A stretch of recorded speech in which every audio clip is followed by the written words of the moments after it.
Om Jnanatirmirandhasya Jnananjana Shalakaya Chakshurunmilitam Yena Tasmai Shri Gurave Namaha.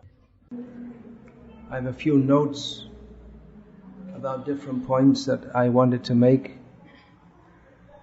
in lectures, so I'll go ahead and do that. Some points about independent thinking.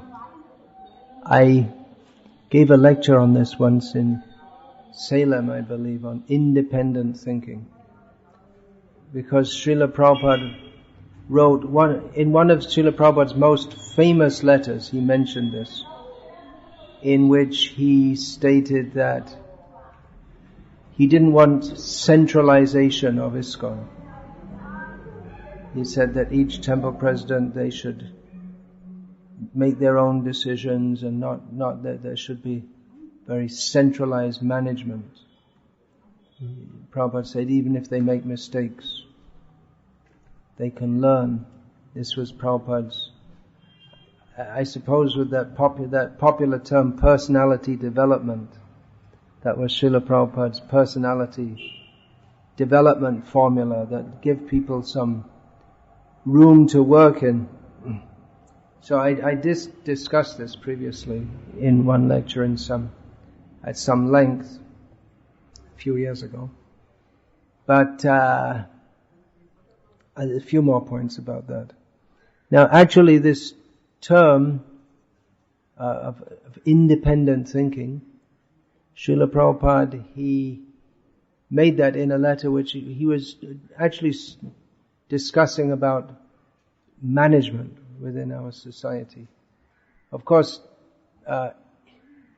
so that people, they should take up responsibility, learn how to do different things. Srila Prabhupada, he wrote about registering the society in different places. Outside of India, our society, well, especially in America, our society, ISKCON is really a confederation of societies. It's not like here in India we have one office registered in Bombay, but it's registered in all is ISKCON of San Diego, which is legally a completely different entity from ISKCON of Los Angeles, I suppose. So Srila Prabhupada wanted that devotees learn to do all these things. I believe it was Kundali Prabhu in one of his books who extended this concept to the idea of being philosophically independently thinking.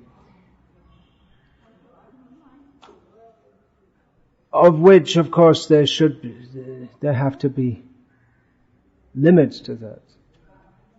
The whole idea is that we are to be guided by Guru, Sadhu and Shastra. If we're absolutely independently thinking, which is actually not possible, but rather we are dependent. That's the point.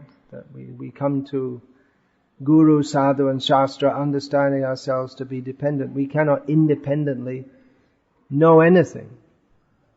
Even to discuss and use language, we have to learn language from others. So to have even any thought processes above that of at the animal level, we have to be dependent on others. And actually animals are also dependent. They're also dependent. Even the lions, among themselves, they cooperate among themselves. Some animals may be very independent. Maybe a python is very independent, but that's not a very advanced species. There's no intellectual life of a python. Monty Python, maybe. So, we should be guided by Guru, Sadhu and Shastra, but also there is room for independent thoughtfulness, because if there's not, you can't really understand anything. If one simply crams information, that's not really the same as philosophical understanding or realization.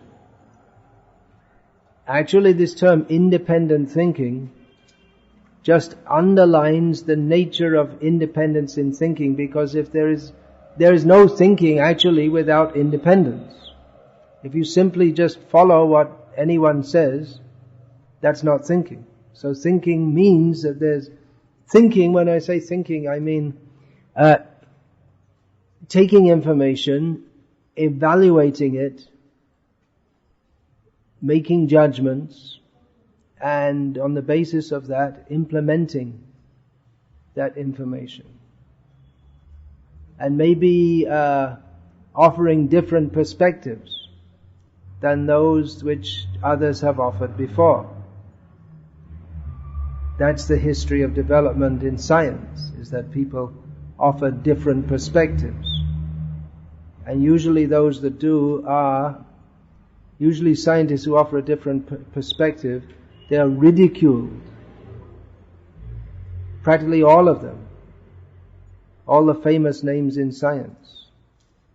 Well, Darwin wasn't. Galileo was.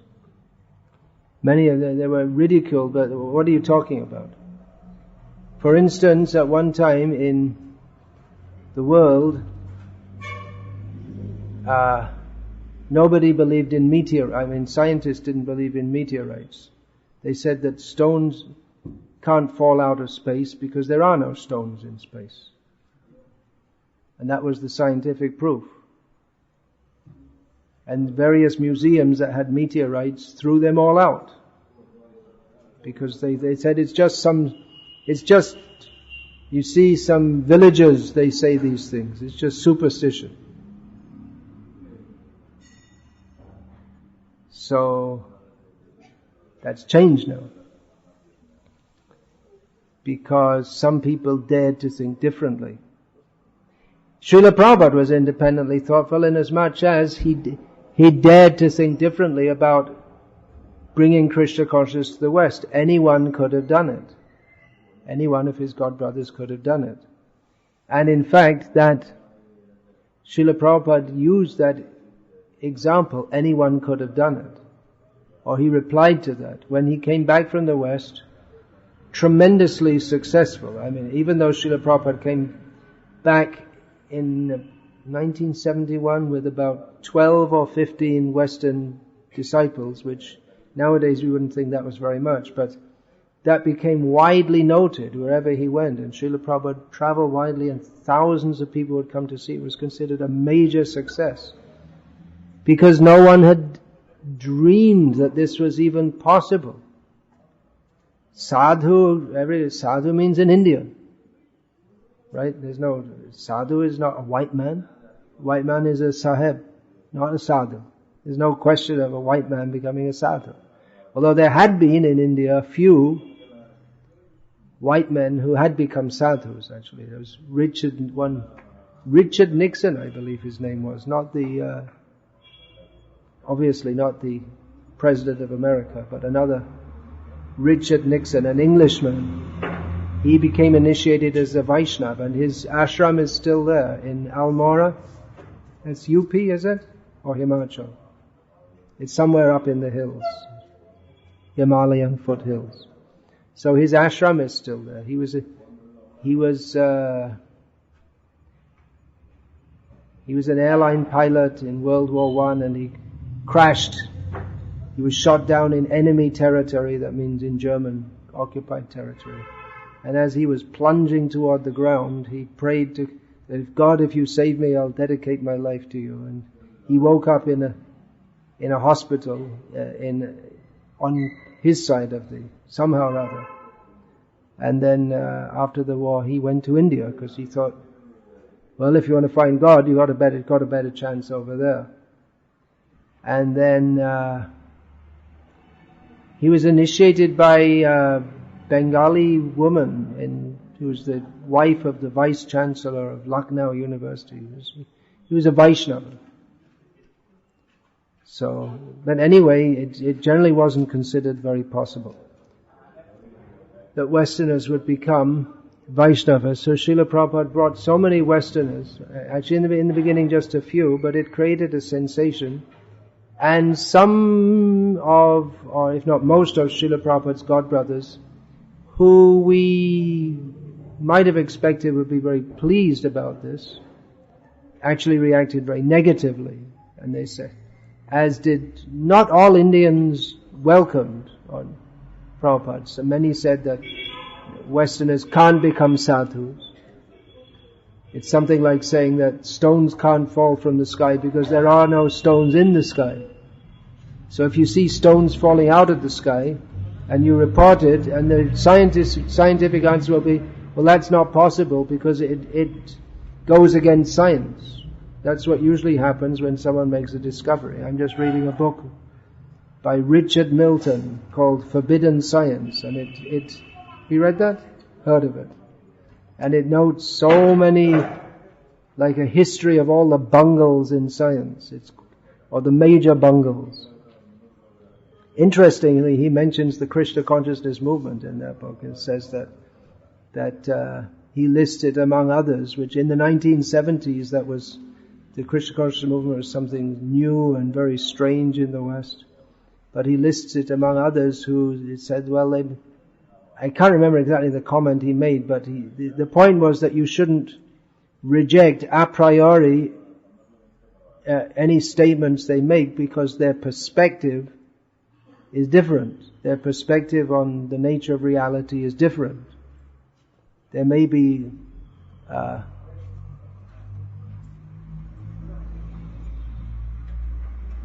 perspectives on reality which are not incorrect just because we think they should be.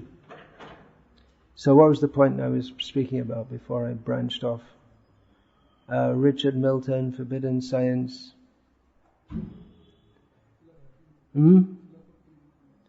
Yeah, I know that's the main topic. Anyway, Prabhupada,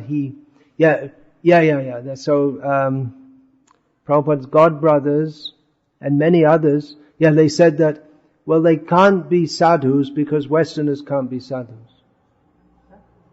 So, just like for instance, if you see a white bird, medium-sized bird that waddles on the land and swims nicely and quacks, what do you call it? A duck, right? It's got all the symptoms of a duck, therefore it's a duck. So if someone completely acts like a sadhu, then you call them a sadhu. But if you say, well, it can't be a sadhu because sadhus only come from India. Well, it's got everything else shows that they're a sadhu. It's not stated in Shastra that one has to be born in India to be a sadhu. So there are many people, including mostly from the Brahmana caste, and from among Prabhupada's God brothers, who said that they cannot be sadhus. You cannot be a Hindu. You have to be born a Hindu. I used to hear this in the 1970s in India. That in your next life, if you can be born as a Hindu, but now you cannot be a Hindu. We used to hear this all the time. So I used to say, well, thank you very much. I don't want to be a Hindu. I want to be a devotee of Krishna. So anyway, Prabhupada was much maligned and by certain people, and many of them would go out of the way to find faults in Srila Prabhupada's disciples, just to prove that they're not sadhus. But then others begrudgingly accepted that Srila Prabhupada had done something wonderful. And then some of them would say, well, but anyone could do that. Anyone could have gone to the West and preached and made devotees. Anyone could have done that. So Srila Prabhupada told the story of Christopher Columbus, who is supposed to have discovered America. Although there are plenty of people living in America before that, but according to the Western way of thinking, if we didn't know about it, it didn't exist. So when he came back and was praised, then so many others said, well, anyone could have done that. So in the court of the King and Queen of Portugal, I believe it was, he assembled all his detractors and he brought a chicken's egg and said, stand it up vertically. Let's see if any of you can stand this up vertically on a table. And you could imagine what happened. Is it possible to balance a chicken's egg, or any egg for that matter, vertically on a table? You can just place it there and try and keep it, but definitely it's going to fall over, right? So Christopher Columbus, when they'd all tried and failed, Christopher Columbus came along and took it up with the shorter end of the ellipsoid, I believe it's called. No, an ellipsoid would be a two-dimensional figure. Anyway, the big end at the bottom. Let's make it easy. And just slightly cracked it, and then stood it up. That's how you stand an egg vertically on a table. And they said, well, anyone could have done that. It's easy afterwards to say so. So Srila Prabhupada was independently thoughtful in his manner of, first of all, that he even thought about preaching Krishna consciousness in the West.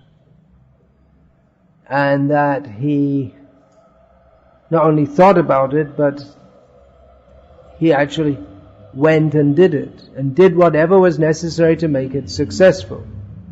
When he first arrived in America, for the first few months, a lot of the time,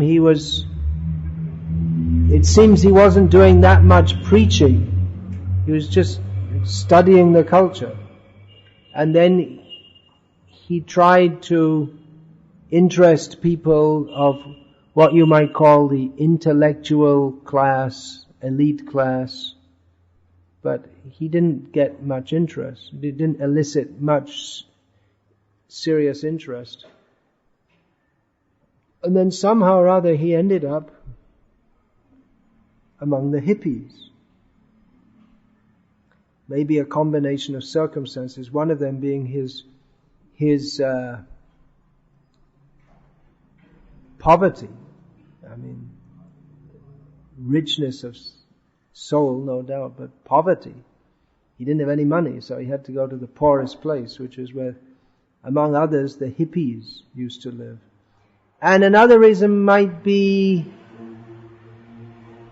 that he'd seen the uptown Swamis, as they were called. There were other.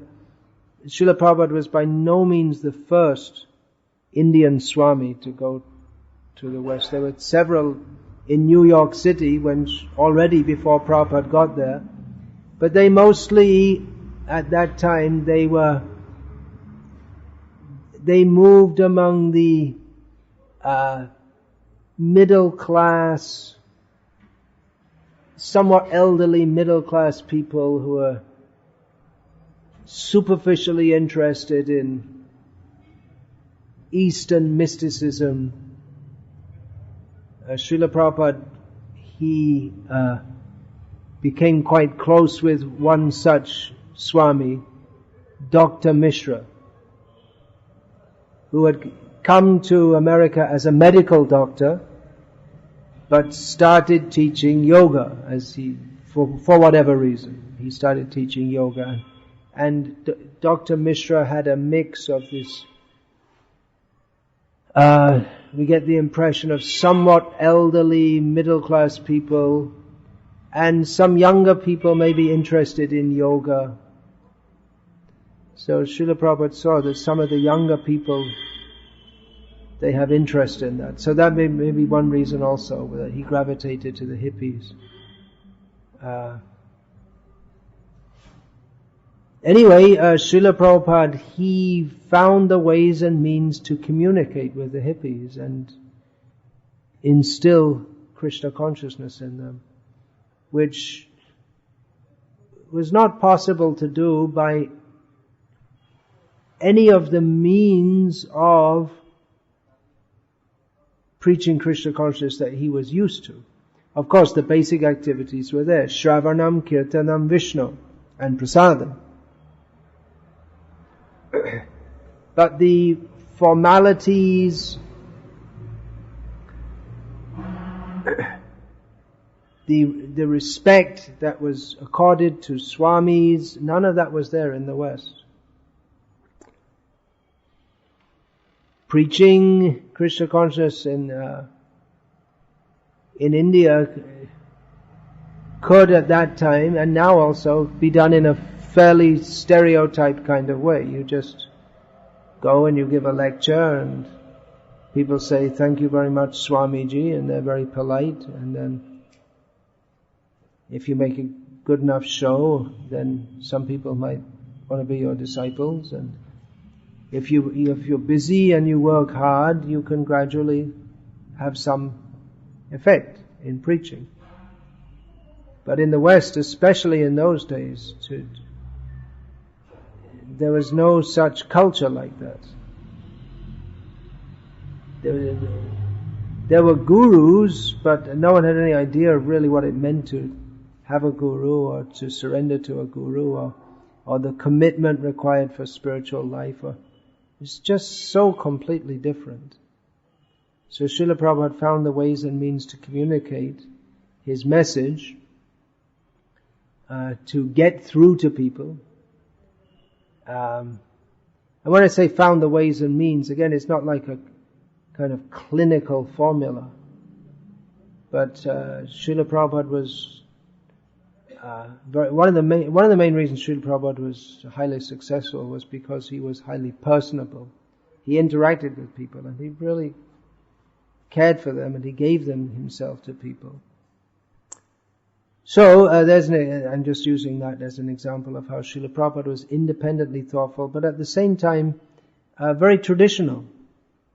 What did he bring, Krishna consciousness? He never compromised on any of the principles and any of the basic principles. And very early on, several of his earliest disciples have noted that very early on, they realized that Srila Prabhupada was never going to compromise the philosophy. Recently, a book came out by His Holiness Mukunda Goswami, who was one of Srila Prabhupada's very first disciples. It's called Miracle on Second Avenue, and it's a very candid recollection of one devotee's own experiences and interaction with Srila Prabhupada. It's so candid, it's almost shocking. Because, he was a young hippie type. Not exactly a hippie, but something like that.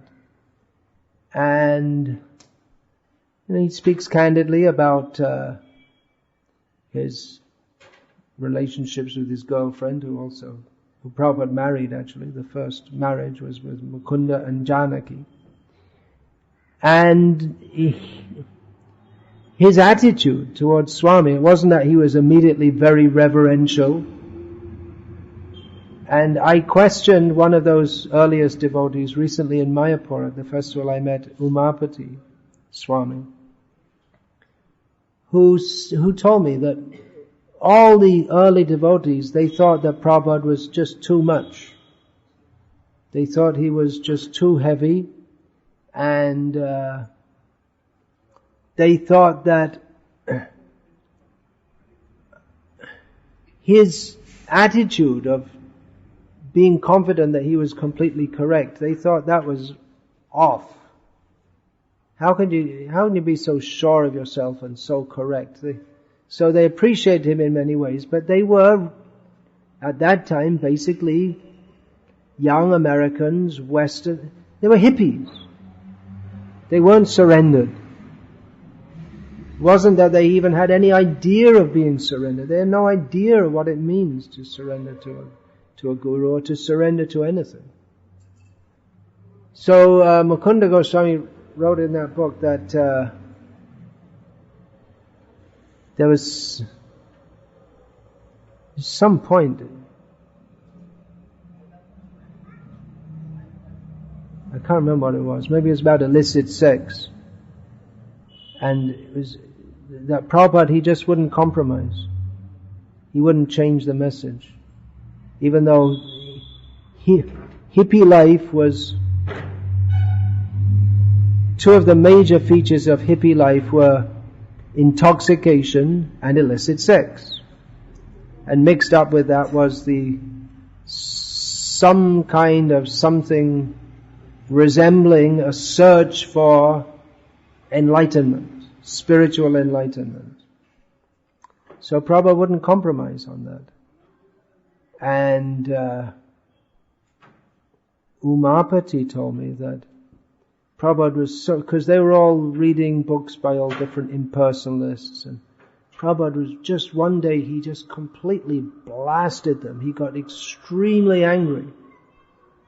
They didn't really consider themselves his followers. They would come to listen to him, and they liked him and they'd help him, but they didn't consider themselves disciples. They had their own way of thinking also. It wasn't that they thought of Prabhupada as their guru. And Prabhupada one day, he got extremely angry and blasted them. It was over this Dr. Radha Krishnan's Bhagavad Gita commentary, where Dr. Radha Krishna says, not unto Krishna, but the unborn within Krishna that we have to surrender. Prabhupada, when he came to this, he said, you see, I told you he was a rascal. Just see what a rascal he is for saying this. And then Keith, who was later initiated as Kirtanananda, he started defending and saying, well, actually it's not so bad, Shankara says this, and so from China says this, and St. John of the Cross says that. Prabhupada is just sitting there, looking angry. And then he asked Keith. Keith paused, and then he said, have you finished?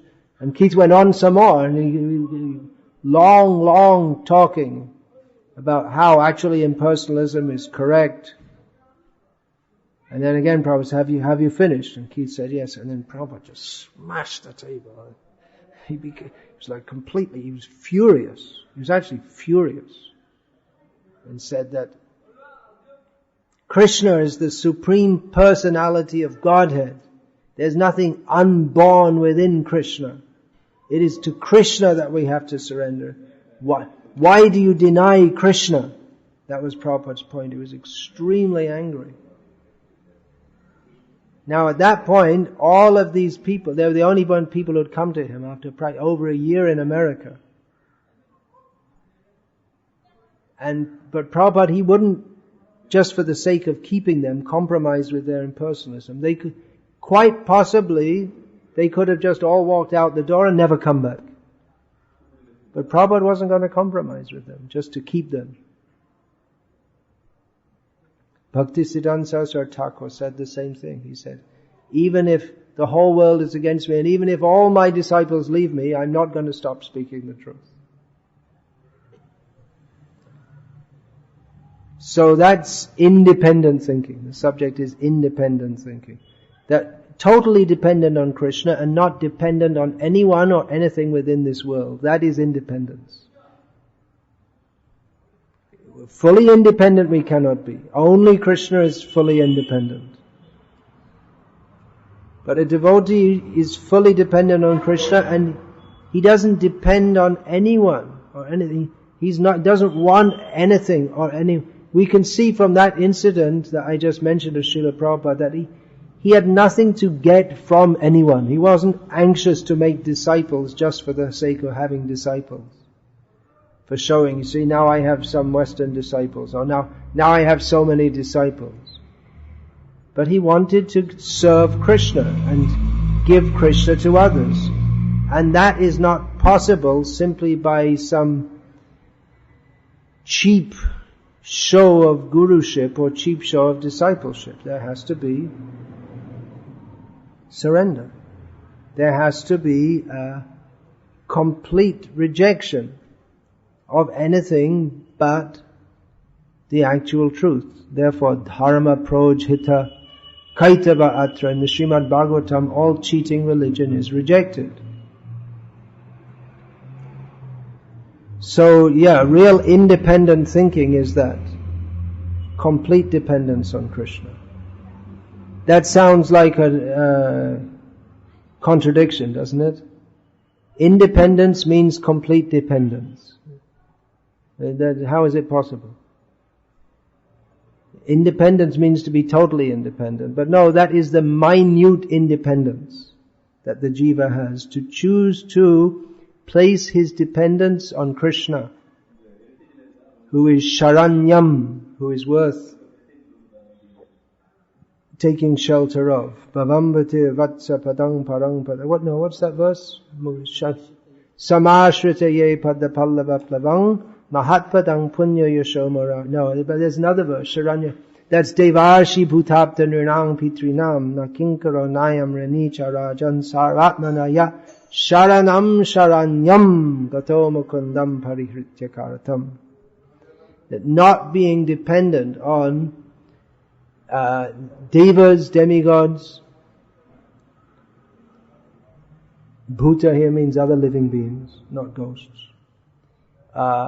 Relatives, on human beings, rishis, animals, whatever. Without being dependent on any of them, if one takes full shelter of Krishna, that is Krishna consciousness. So that is the minute independent thinking, that one is not carried away by the way of thinking of this world, but sees everything in relationship to Krishna.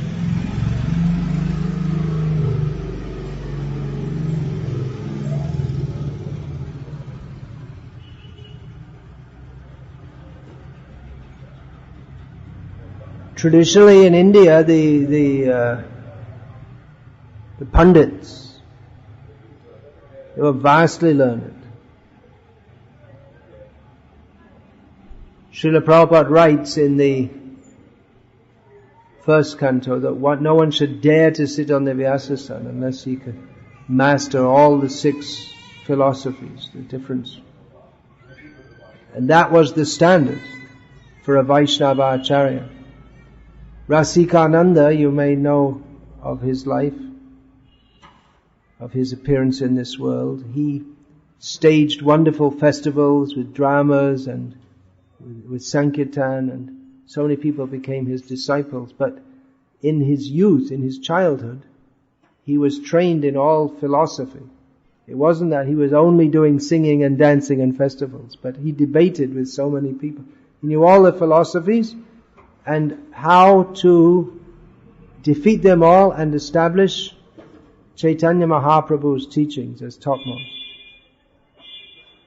So one has to be thoughtful to do that. In debate was part of the tradition of Indian intellectual culture. Debate was a major feature. We find that the various acharyas, they established themselves and their teachings by traveling and debating. Shankaracharya traveled all over India and debated with brahmanas and made them his disciples, made them sannyasis. Ramanuja also. Chaitanya Mahaprabhu also had stated that while he was traveling in South India, he met so many the followers of different schools. The different schools are mentioned as Sri Vaishnava, Tattvavadi, Jain, Buddhist, Sankhya, so many different schools. But Chaitanya Mahaprabhu would speak with them and convince them of the superiority of his own teachings. So, in debate, you can never be quite sure what someone's going to say. So you have to be sharp-witted. That means that you can't just learn the philosophy in a book style to write some answers in a test, but you have to be able to deeply understand it so as to be able to present it in a manner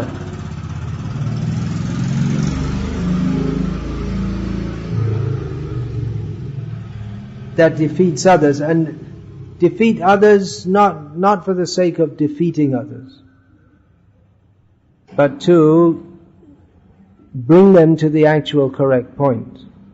That's why Vaishnavas are not particularly interested in debate in the Gaudiya Vaishnavas are not particularly interested in debate in the traditional manner, because the traditional manner means you become a Digvijay, you become famous as the best debater,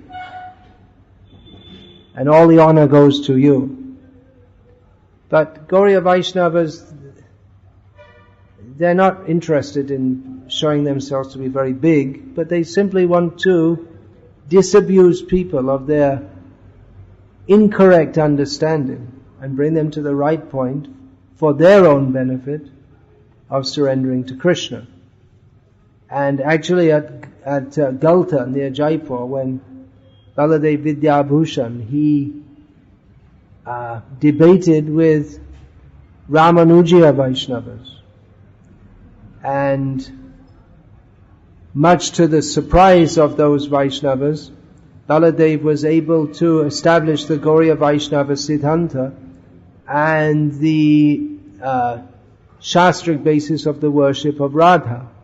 So when he defeated them in debate, they did the honorable thing, which everyone's supposed to do. If you're defeated in debate, you're supposed to become the follower of that person. But he said, no, that's all right. You stay in your sampradaya.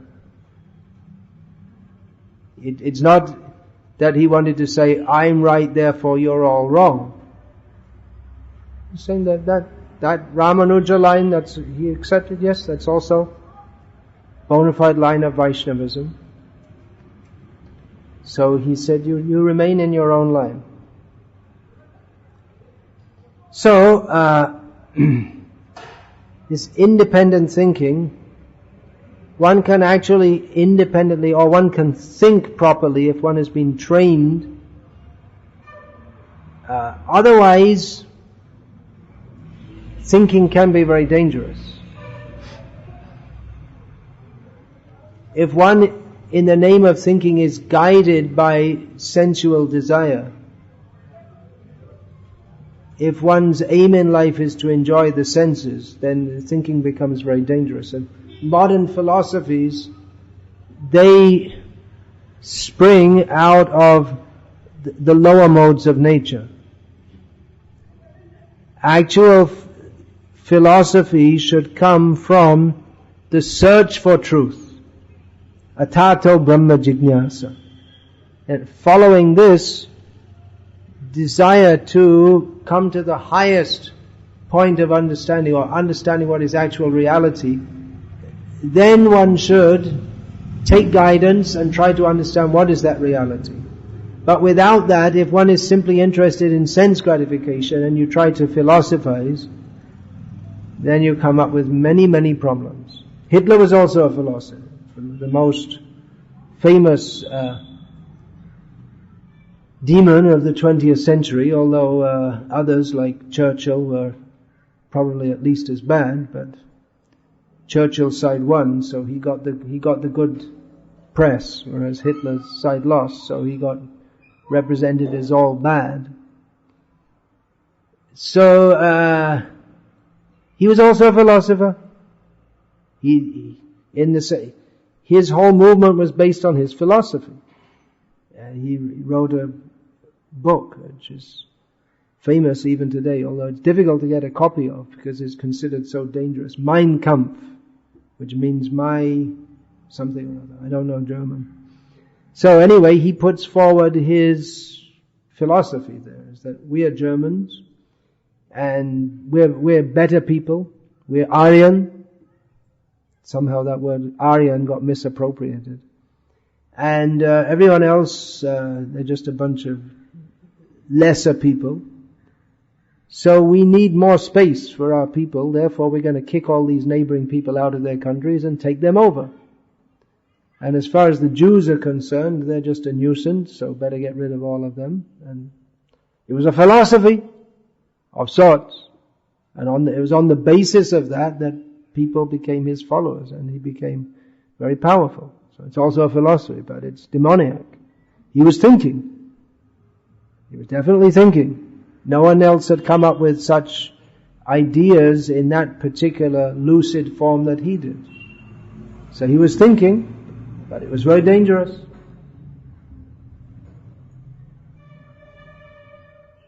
Shayaya Jagat Ahitaha, the demons, they come up with ideas that are very inauspicious for the world. Yesterday I saw in the newspaper, I usually look at the headlines, so one of them is that 36, I think, more ideal villages are going to be made in Maharashtra. So I looked at the report.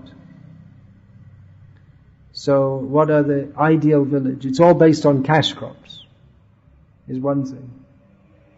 Another thing is that one of the conditions in an ideal village is that there is compulsory, how do you pronounce that? Vasectomy? Vasectomy, which means cutting and tying up in a knot the pipes, the ducts, so that the semen can't come out. In other words, sterilization. So that's one of the, if you want to be in an ideal village, it's forcible sterilization. So I thought it might be a good idea, ideal village, but demoniac, actually demoniac.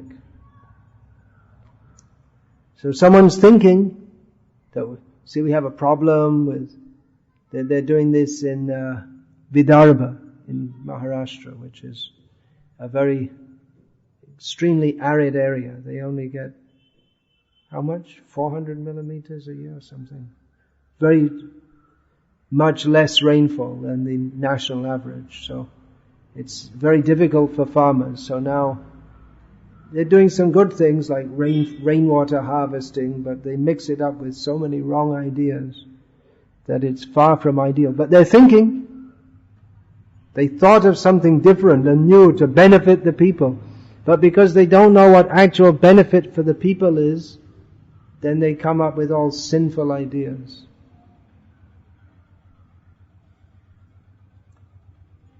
So, in many ways it's better than not everyone thinks. If you don't know what or how to think or what the purpose of life is, better be guided by people who know. Now in India, so I'm told, they started something which has been a fashion in the democratic West for many years. That a TV interviewer will just stop someone in the street, or they call people into the studio and they ask you, well, what do you think about this, and this? And someone says, well, I think, and someone else says, well, I think. As if everyone is supposed to have an opinion on everything. People don't know what they're talking about. They don't know what the real issues are. Now elections, people are voting. What are they voting for? What do they know about all the complexities of modern economics and politics? But everyone gets a vote.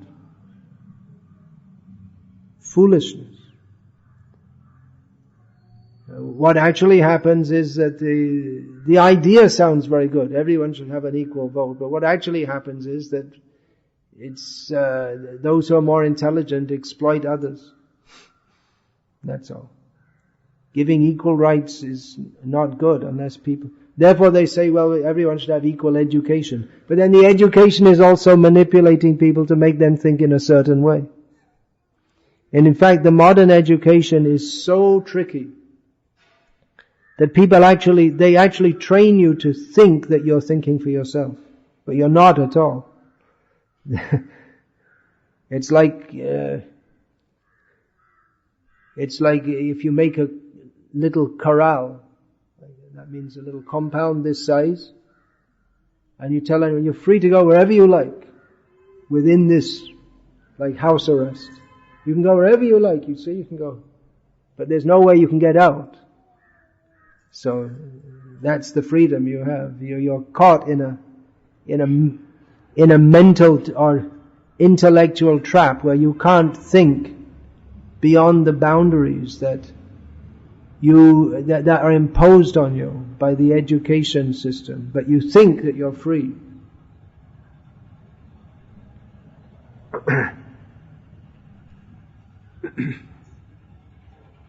In Islam, thinking is not encouraged at all. And don't think, just follow, that's all. Just the imams, they will think, they will fight among themselves. They don't tell others that they're fighting among themselves. Like the scientists don't tell others.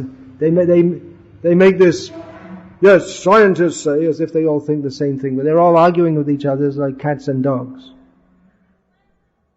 But they present as if they all think the same thing.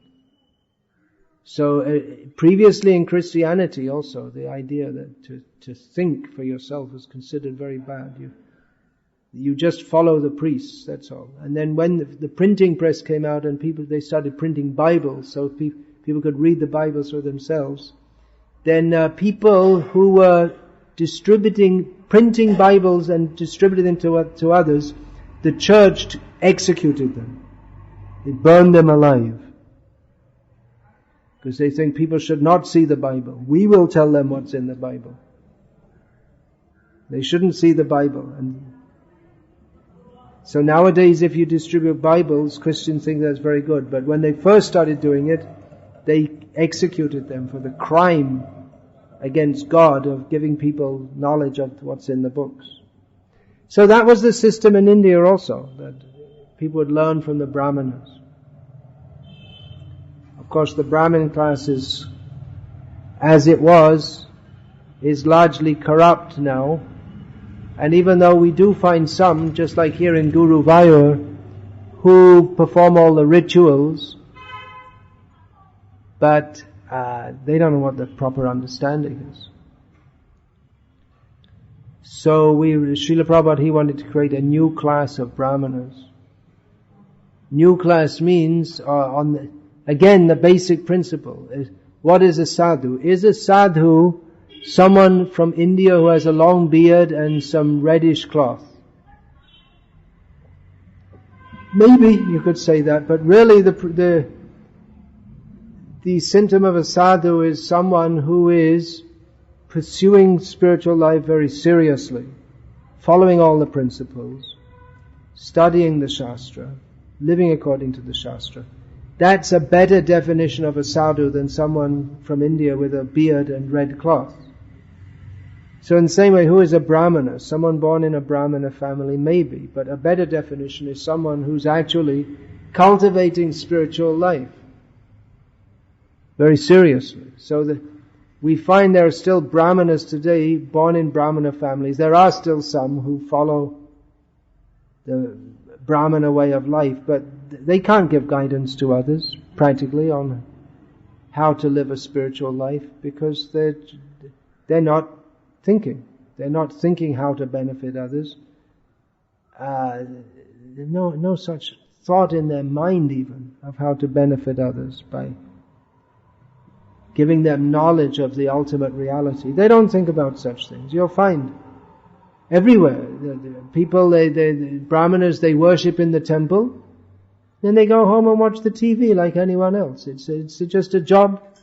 Someone has a job as a college lecturer, someone has a job as a butcher, someone has a job as an auto driver, and someone has a job as a priest, that's all. And they all do the same thing. When they go home, they all just turn on the TV.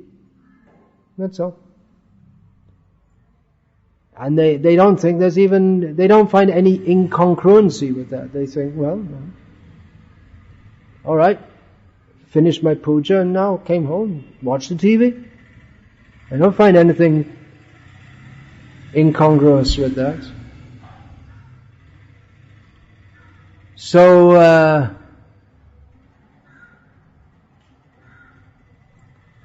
actual Brahmana who can be a spiritual leader should be very well versed in Shastra, and especially in Prabhupada's books, because Prabhupada's books,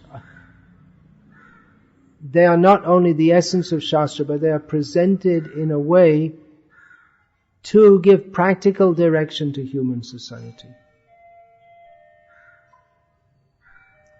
So, these are the kind of independently thinking Brahmanas who can apply the teachings of Shastra and present them in varying circumstances for the guidance of others who are actually fit to lead human society on the basis of Shastric knowledge. Okay, I'll finish there unless there are any questions. I suggest I guess Gokul Chandra is in charge of organizing this. It's more or less fallen on him. Krishnadas is here also. Krishnadas is you do all the practical things, right? So, what I suggest, during class, you have someone on the gate stopping any vehicles coming inside. Because all the time, if they're coming to, it's a disturbance. They can stop outside and like that. Okay? The next class will be this evening, and plenty of people will be coming at that time, so you can stop them from coming inside, okay? Any questions about this? Yes, please. It's said that one's intelligence should be directed guided Guru, Sadhu and Shastra. Intelligence should be guided by Guru, Sadhu and Shastra. Oh, actually, as you brought that up, that's a very important point, which I should have made, which I'll make now. I don't know what you're going to ask, but what I'm saying is that, I said it, but I didn't really make it very clear, is that we should always be guided by Guru, Sadhu and Shastra, but the very nature of life in this world is so complex that you can't find a textbook solution to every problem in every situation. What to do in each situation, you might not find it in Shastra. There are many. The Shastras are very wide, and they give many instances of all kinds of unusual things. Like, for instance, in one instance, Krishna told Arjuna to seriously insult Yudhishthira. He told Arjuna to do that. So, and then telling Arjuna to kill Karna when Karna was in a situation where he should not, according to the laws of battle, being killed. So there are all kinds of unusual things in Shastra, because which just goes to show that this world, it's highly variegated, and we need to have an understanding of the principles of Shastra and how to apply them, but you won't find a textbook solution to every problem. I guess it's like that in medicine also, right? If someone has tonsillitis, what they used to do is cut out the tonsils. They still do that? According to certain criteria. But if you have, say, 4 different diseases at once, complicated by just being in a road accident, then exactly how to treat, I don't think there'd be any. So you have cholera, typhoid, malaria and jaundice all at the same time, which is possible. And you're being brought to the hospital and you get in an accident also. And you're still trying to keep the person alive, which is also possible, if they're not too seriously injured. Then exactly how to treat, what to do first, you're not going to find anything in a textbook about that. So by experience and maybe in consultation with other doctors, with a prayer to God, you decide what's the best thing to do. So it's like that. Life is very complex. So how exactly to apply all the how to apply the teachings of Shastra in various circumstances. Shastra gives general directions. The Guru teaches us, but he may not be there all the time. And even if he is there, he might say, well, you decide. You use your intelligence. So, what was your question? Then is it really called independent thinking? If you're guided by Guru, Sadhu and Shastra, is it really independent thinking? Well, I already answered that, didn't I? That when we say independent, we don't mean totally independent. Independent means that we choose where to place our dependence. But independent is there, has to be there. Just like this case of dealing with a complex emergency for a doctor to do so. He just can't consult books. He has to make some decision based on the principles that he knows. So, one will always find oneself in that situation. A similar kind of situation. There are many such instances. There's the story of the two sadhus were walking and they came to a river which was fordable. That means you can walk through it. But nowadays there's no boat and no bridge. But some woman said, look, I want to cross this river, but the current is too strong for me. Can you help me across? And one of the sadhus picked her up, put her on his shoulders and walked over the river.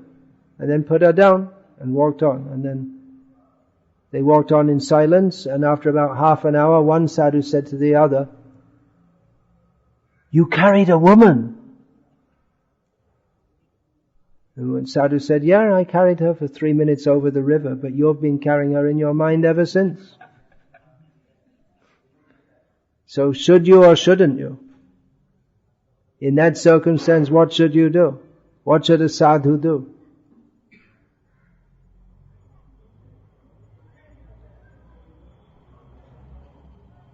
Should you help her to get across the river or just leave her?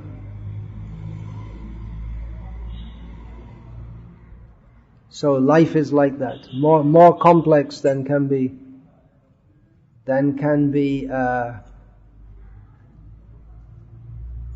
given guidelines for in each circumstance. So one has to be thoughtful, actually. Independent thinking is required. Does it mean that independence is for the application of Shastra? Independent thinking means how to apply Shastra. And not only, independent thinking is not only on application, but also understanding. How to understand Shastra. For instance, Chaitanya Mahaprabhu, he is Radha Bhava Dyuti Suvalitam. He is Krishna, who is imbued with the feelings and bodily luster of Radha, whose ecstasy is in separation from Krishna.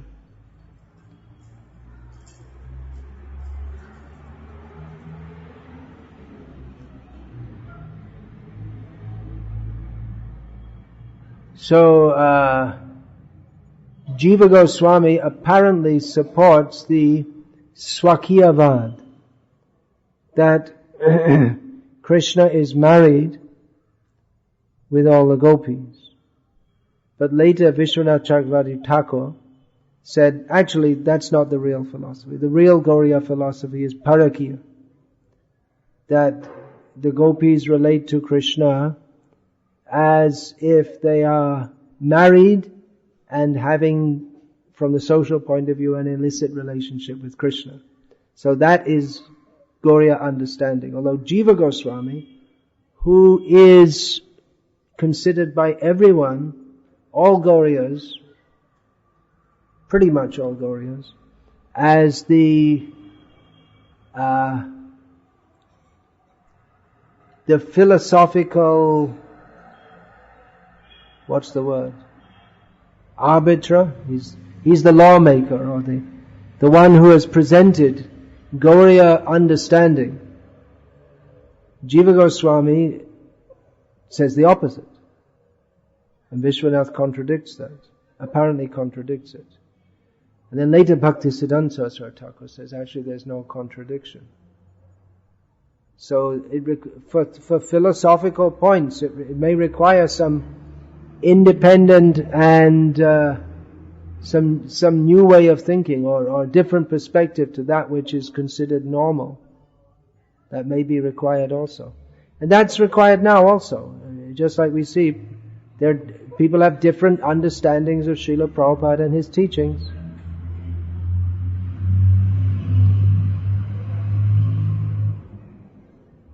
For instance, some people say that, well, because Srila Prabhupada gave so many concessions for preaching in the West, they should remain forever. And others say, well, Prabhupada gave certain concessions, but that doesn't mean that he wanted to overthrow the whole tradition. It's just that people in the West, they were so far away from that tradition that you had to make some concessions for them.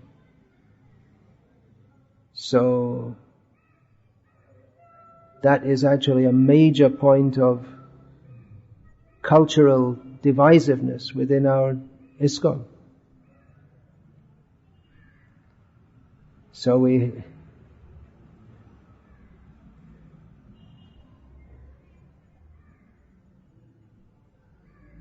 what Srila Prabhupada did and what his intention was.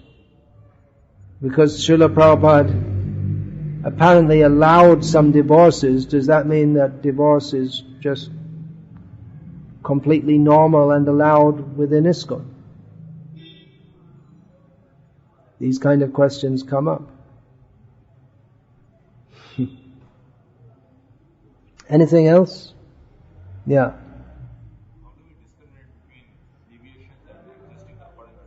How do we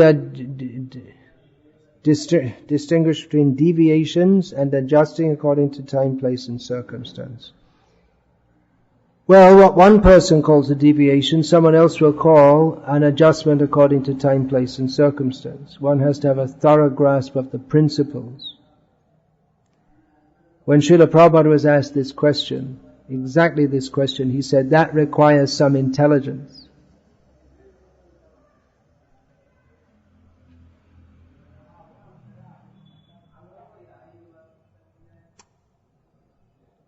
Yeah.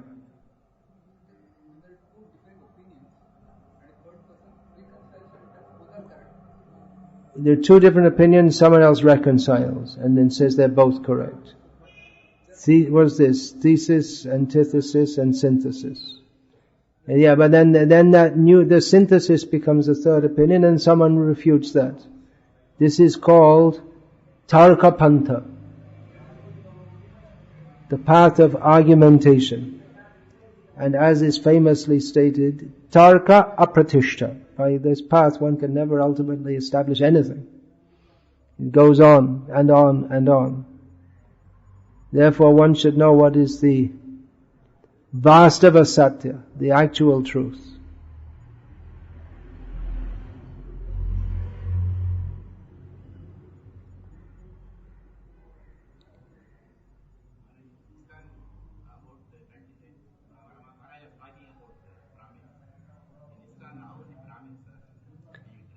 In ISKCON, how are the Brahmanas being trained? Well, you're supposed to be a Brahmana, an ISKCON Brahmana. How are you trained? You write some exam, and that's it. You become a Brahmana. I'm not in favor of this. I mean, there's something is there. But I'd like to see a lot more training. In fact, some people are coming here with recommendation for Brahminical initiation, but I'm not going to give it to them. Because as I see it, that there should be a lot more training. And not just in philosophical understanding, but in behavior. I mean, when I say behavior, I don't mean just talking politely, but things like, for instance, not stepping over bhoga or prasadam. All these points one should know. One should actually have the symptoms of a Brahmana. In one letter, Srila Prabhupada indicated that people who are working in jobs, how can they be Brahmanas? If they're not living as Brahmanas, if they're not fully dedicated to serving Krishna, then why should they be called Brahmanas? I have one disciple who's practically begging me for Brahminical initiation. But why should... In one sense, a Vaishnava is more than a Brahmana. That's there. Then if we want to establish Varnashram society for the benefit of human society, understanding that a Vaishnava's position is intrinsically above that of a worldly Brahmana, but then why make everyone a Brahmana? Then how are you going to establish Varnashram?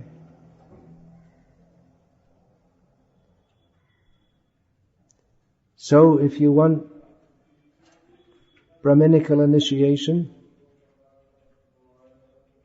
don't get initiated by me unless you really want to be a Brahmana. Mostly I see people want it for some kind of prestige. That's what I see within our society. That, now I'm a Brahmana. But what's that got to do with becoming Krishna conscious and going back to Godhead? Increasing one's prestige. So I'm inclined to give it to devotees who are actually engaged as Brahmanas. Even if they're living in the ashram, maybe not. But they should be preachers, teachers, pujaris, cooks, like they're actually performing Brahminical functions. Otherwise, in temple communities, it's not that everyone's a Brahmana. In fact, some of the functions in temple communities are only to be done, I'm talking about traditional temples, they're only to be done by Shudras, like carrying the torch in the procession. The deity procession, that's to be done by Shudra. Brahman is not allowed to do it. Washing the clothes of the deity, the particular caste has to do that, not Brahmanas. That's in traditional temples. So if we make everyone a Brahmana, then who's going to wash the clothes of the deity? If we want to recreate Varnashram society. So, it's not just by, that's our complaint against so many people, Brahmana caste. They just have a string on their shoulder. That's the only way you can tell they're a Brahmana. And if they're not in Tamil Nadu by their name, of course in Tamil Nadu you have Aya, Iyengar.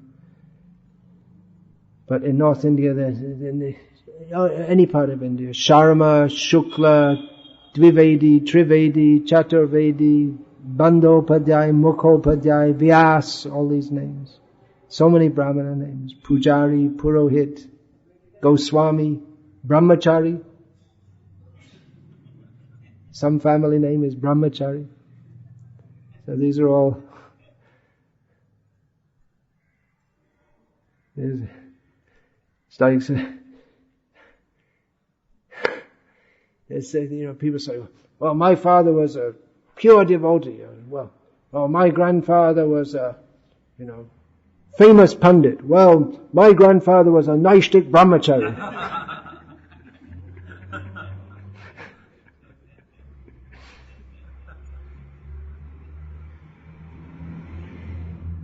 So it's not just by designation. One should actually be trained and have the qualities and perform the function.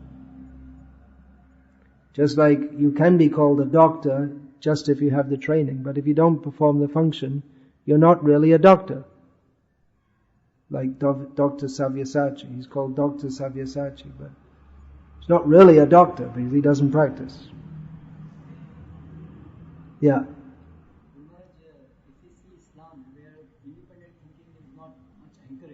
Well, if you see a slum, Islam.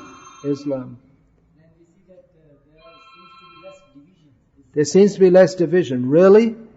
Less division compared to Hinduism? Yeah, but the division's bad enough, isn't it? I mean, look at Pakistan, where Muslims they're very much divided and killing each other. You may say if people don't think, then there's less divisiveness. Yeah, it's called a herd mentality. If you make everyone like sheep, then they may be less divisive, but then sheep can't be trained in Krishna consciousness. Krishna consciousness is meant for humans, not for sheep. But most people don't actually, they may say that I'm thinking, but most people don't like to think actually. Most people prefer just to follow. And many people join a religious group because they want their thinking done for them. They don't want to think at all. Just, okay, I've got my priest or I've got my guru and whatever he says, okay, finished. By the way, May the 21st is Judgment Day. You know that? I saw it on the internet, so it must be true. Jesus is coming again, and all you heathens will be thrown into hell to burn forever because Jesus loves you. So just warning you.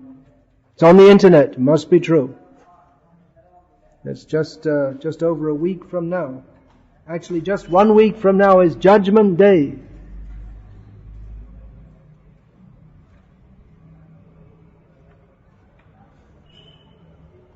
Feeling nervous? You can go and convert immediately. And if you're a Brahmin, you can remain a Christian Brahmin. They don't intermarry with other Christians, only with Christian Brahmins.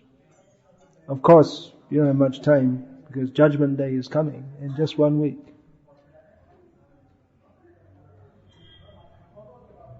it be said that if independent thinking is only restricted to those who are Tattvadarshi or who are Brahma-jignasi, Independent thinking only restricted to Tattvadarshi, or actually Tattvadarshi automatically will be independently thinking. But there's Tattva Vicharak also. There's Tattva Gyata, Tattva Vicharak. Can it be restricted? Well, you can't restrict it actually. But you can restrict education. That restricts thinking a lot. Modern education is a disaster in terms of this spiritual realization of the world, because it fills people's minds with all kinds of wrong ideas. It's not that people in Vedic culture are not educated. Everyone is educated. But it's not that everyone... See, in the modern age we think that education means you have to learn to read and write. But actually reading and writing is for less intelligent people. Of course, intelligent people would also learn to read and write. There might be letters that you could write. But actually intelligent people learn by hearing only. So reading and writing is actually a concession, or that education is via the medium of written books is actually a concession for less intelligent people. Because actually intelligent people learn just by hearing. But everyone would learn, not that everyone would learn to read and write, but everyone would regularly hear recitation of Ramayana, Puranas, and in this way they would learn.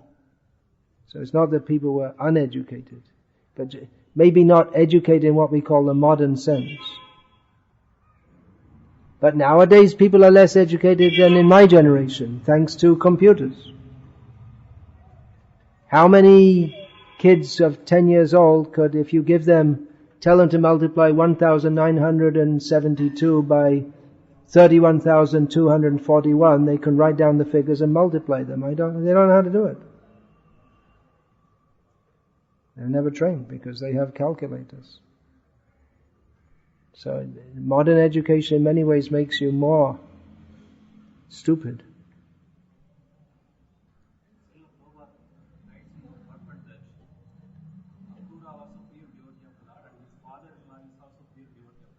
Yeah, Arjuna, Akrura was a pure devotee. Father-in-law, Shvafalka was his name. They were always arguing with each other. Well, even Krishna was arguing with his wife all the time, Satyabhama. That was Prem Kolahal, argument of love. Although it seemed that, well, in the case of Akrura and Kritavarma killing the father of Satyabhama, actually, Satyabhama, Prabhupada says, or the Prabhupada quotes the previous acharyas as saying that Akrura offended the residents of Vrindavan, especially the gopis, by taking Krishna away. And Kritavarma, well, that must have been after the battle? Couldn't have been. But anyway, Kritavarma, he ended whatever. He happened to end up on the Kauravas' side in the battle. So he said because they made some offense. Therefore they need a little independent philosophizing to understand all this. It's quite complex, isn't it? They're eternal associates of the Lord. But in the case of eternal associates of the Lord, even if it's seen that there's some offense, but it's always understood that that is impelled by Krishna's Leela Shakti to demonstrate some point, just like Arjuna was apparently bewildered, so that the opportunity came for Krishna to speak Bhagavad Gita. So nowadays there's a lot of talk about human Prabhupada, and he had all these human, you know about that? You're lucky.